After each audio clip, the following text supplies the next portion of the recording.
6 mai 2025, peuple d'Afrique, recevez nos salutations comme d'habitude. Djoulani, Abou Mohamed Djoulani, à Paris, en France très bientôt. Qui aurait écrit? Certains se posent la question. On a reçu beaucoup de tonnes de messages comme ça. Est-ce vrai que Djoulani va se rendre en France? Est-ce qu'il sera reçu par Macron? Macron traite les dirigeants de l'Est de putschistes. C'est ce qu'il dit. Et que lui, c'est vraiment un démocrate, il n'est pas prêt à les rencontrer. Bipé Emmanuel Macron, demandez-lui qui est Djoulani et comment est-ce qu'il arrive au pouvoir. Djoulani sera reçu par Emmanuel Macron. Même Bachar el-Assad, il avait été reçu par Nicolas Sarkozy.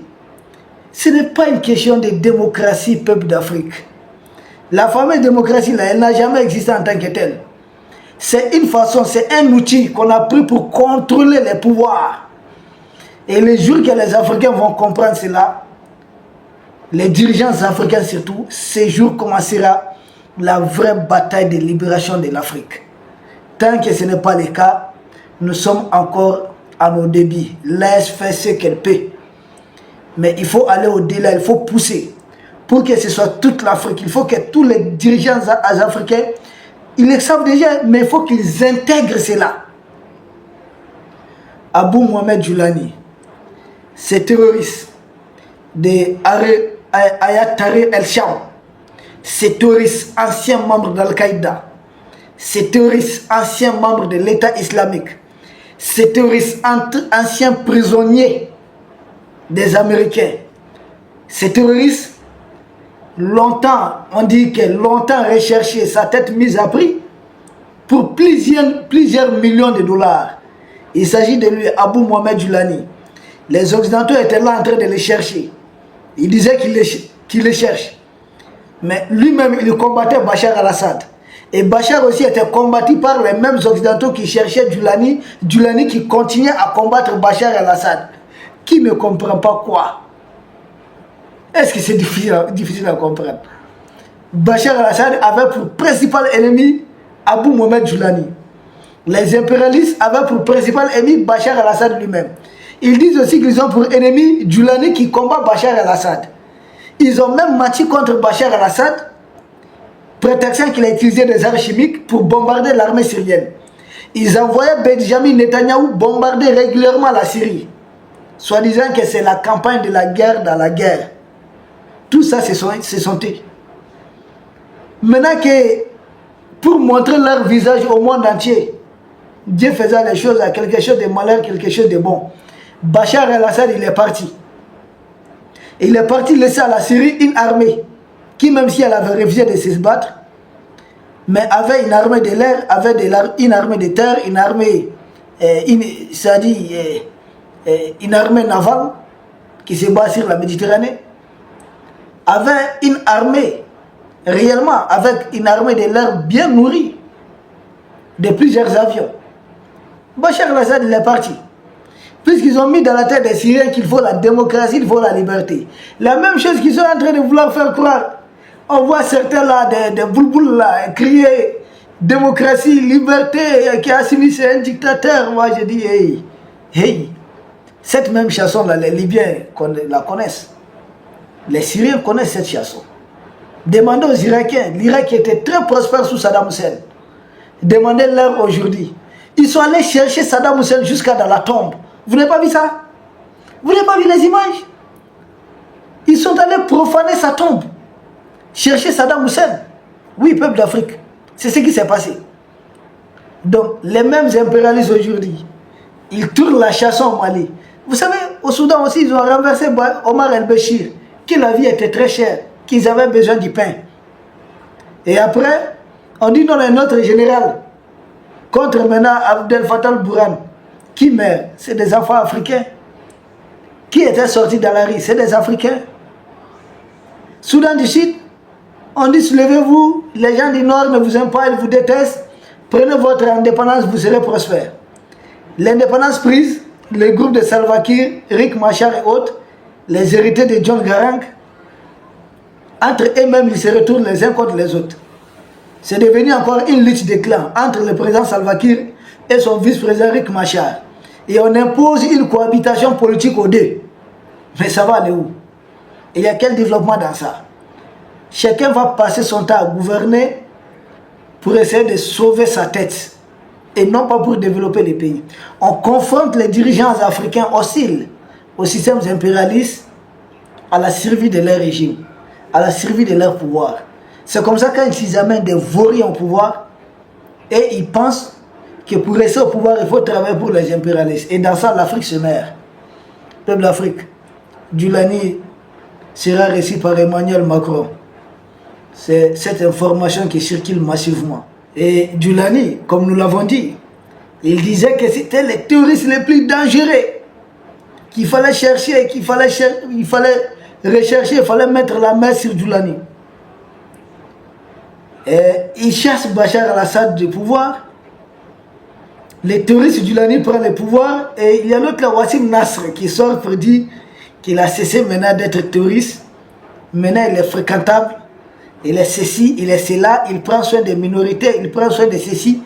Mais si c'est vrai ce que disait Wassim Nasr, que Djoulani prenait soin des minorités, alors pourquoi l'armée israélienne dépasse les lignes tracées par l'ONU, occupe le sud de la Syrie, soi-disant pour protéger la minorité druze qui se trouve en territoire syrien? Qui ment? C'est Wassim Nasr?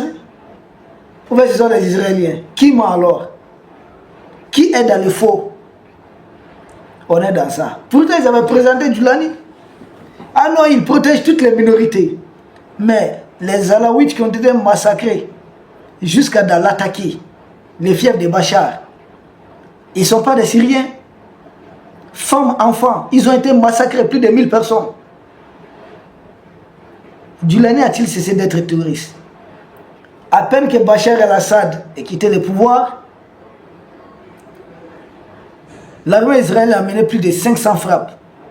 On a cloué tous les avions achetés avec les impôts des Syriens. Les avions n'appartiennent pas à Bachar. Maintenant on dit Djoulani c'est un terroriste, donc il faut détruire tout l'arsenal militaire entre ses mains.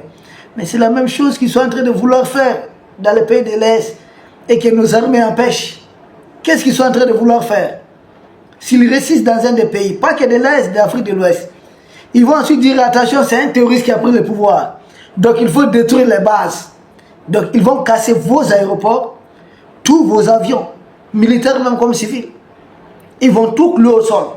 Et pour reconstruire, les valeurs au pouvoir seront obligés de leur donner les marchés de la reconstruction. Ils vont se faire de l'argent. C'est ça le plan.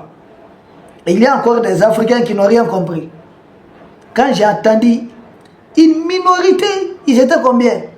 101 partis politiques pour mobiliser 99 ou 100 personnes au Mali. Quand j'ai entendu vive la démocratie, j'ai dit hey! Encore ici en Afrique, il s'agit de quelle démocratie? Victor Biakabouda de la Côte d'Ivoire n'a-t-il pas été assassiné pour avoir prôné une démocratie à l'africaine? Est-ce que Macron veut une démocratie pour les Africains? Non.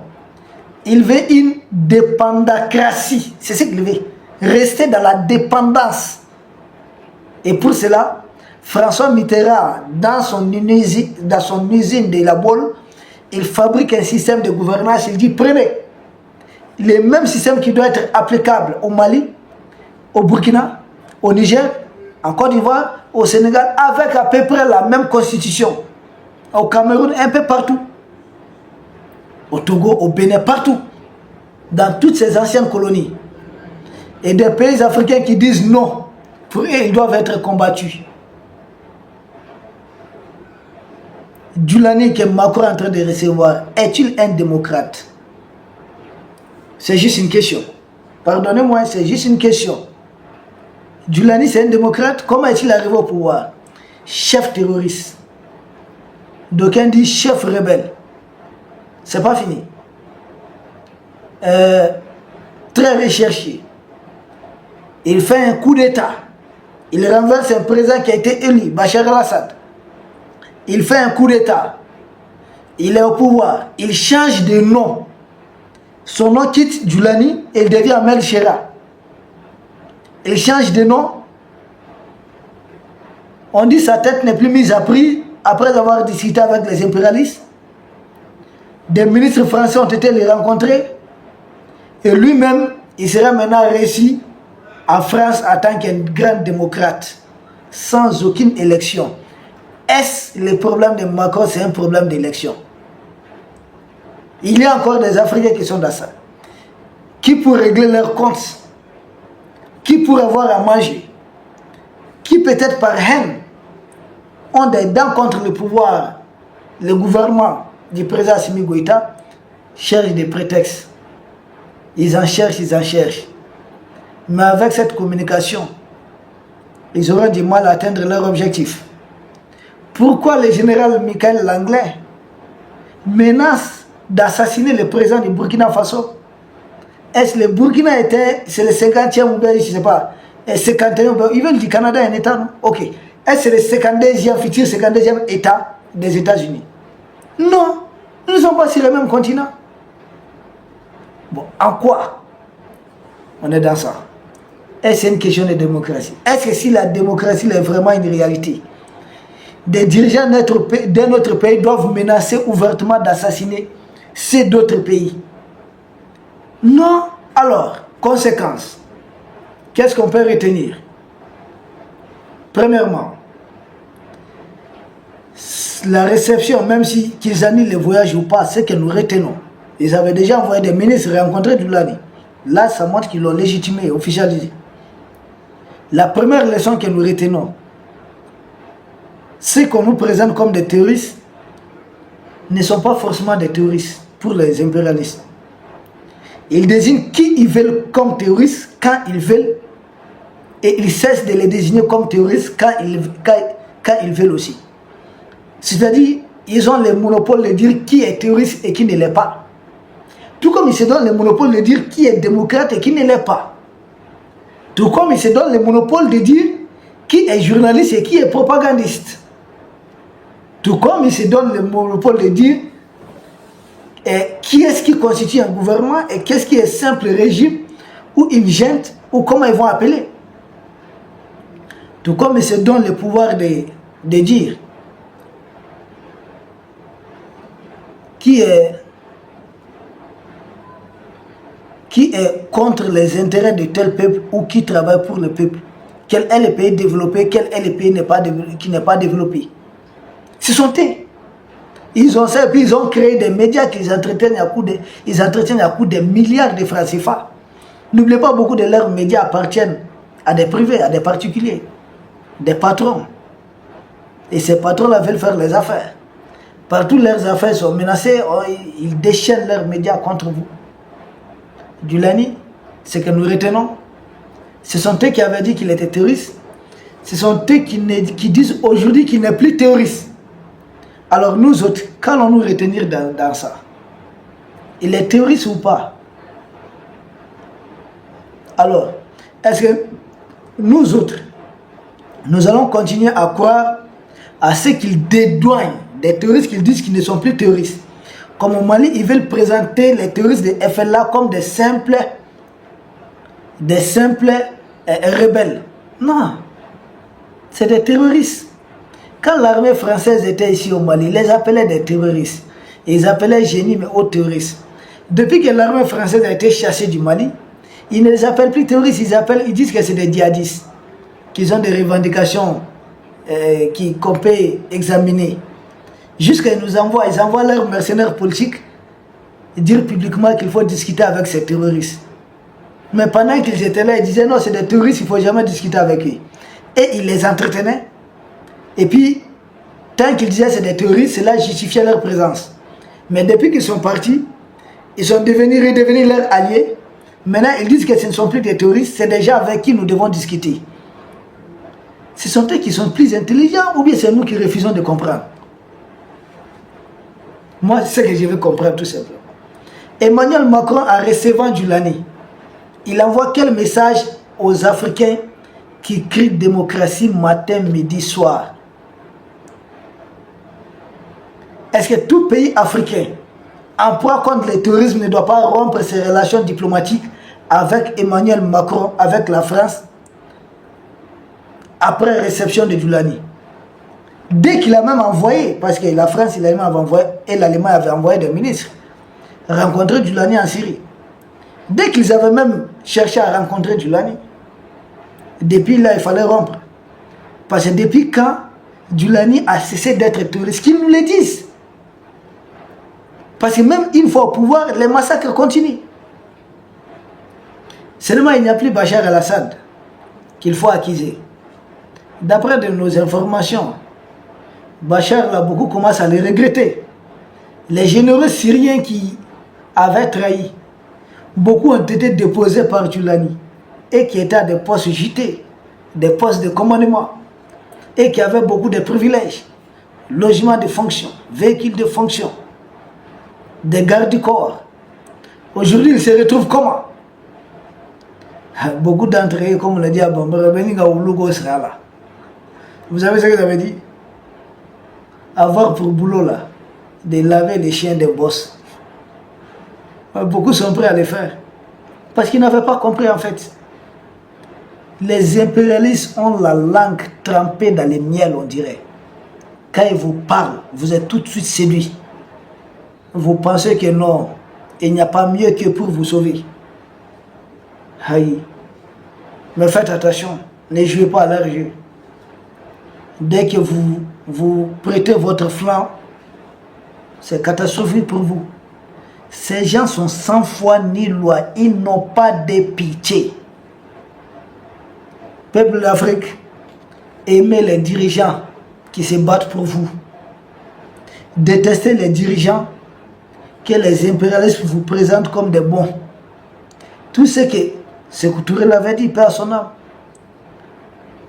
Quand les impérialistes disent de vous que vous êtes un bon dirigeant, dites-vous que vous êtes très mauvais pour votre peuple. Mais dès que les impérialistes vous traitent de mauvais dirigeants, dites-vous que vous êtes très bon pour votre peuple. Vous voyez ce qui se passe au Mali? Depuis que j'ai vu RFI, France 24, TV5, d'autres journaux, tous les médias propagande des impérialistes supporter ces politicards, j'ai dit faites beaucoup attention. Ça montre que ça fait leurs affaires. Nous avons même vu les terroristes de FLA faire la communication. Des mercenaires politiques qui veulent déstabiliser notre pays. Et c'est très grave. C'est là que je dis, je redis, je répète, je réitère, j'insiste que les dirigeants doivent mettre fin. C'est vraiment, j'insiste là-dessus. Il faut mettre fin à toutes ces cacophonies. Il faut sonner la fin de la récréation. Il ne faut pas que ça continue. Ils sont très dangereux, les endocolons. Ceux qui ont accepté volontiers, tous les Noirs qui ont accepté volontiers d'être les esclaves des maîtres colons, ils sont très dangereux. Ils n'ont pas honte. Dire que si on communique contre eux, ils vont se sentir ridiculisés, ils vont cesser. Non.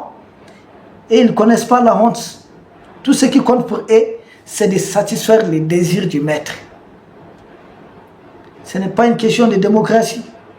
Ce n'est pas une question de liberté. Non. Si liberté, il faut d'abord se battre pour la liberté du pays.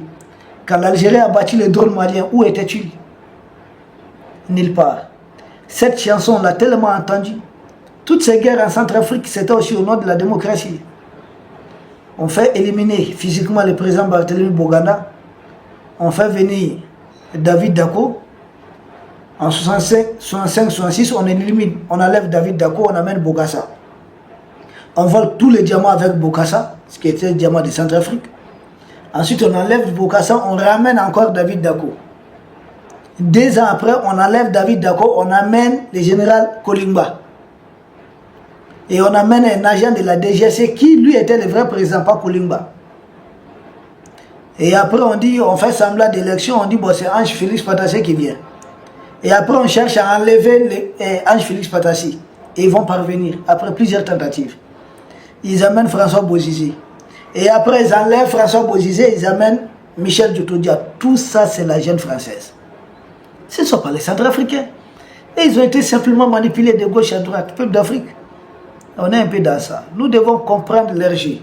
D'ici là, Macron devient un très bon ami à Djoulani, le fameux grand islamiste qui va rencontrer Emmanuel Macron. Et vous savez dans quoi Macron est. Djoulani était-il réellement un islamiste? Bon, chacun a son idée dessus. Vous savez, le monde, la géopolitique, la géostratégie des grandes puissances, souvent quand on regarde, c'est triste, mais tellement triste. Évitez d'être assez triste, sinon vous risquez d'avoir un mal de cœur. Donc il faut sourire, il faut rire, mais en gardant notre détermination, notre conviction de le combattre. Et nous n'allons pas nous arrêter en si bon chemin. Nous vous remercions, peuple d'Afrique. Et à demain pour un autre sujet au sommet de l'actualité. Vive l'Afrique qui se libère. Pas de panique. Le Mali tient bon. Et là, c'est sur une bonne voie. On va régler ces détails. Au revoir. Merci.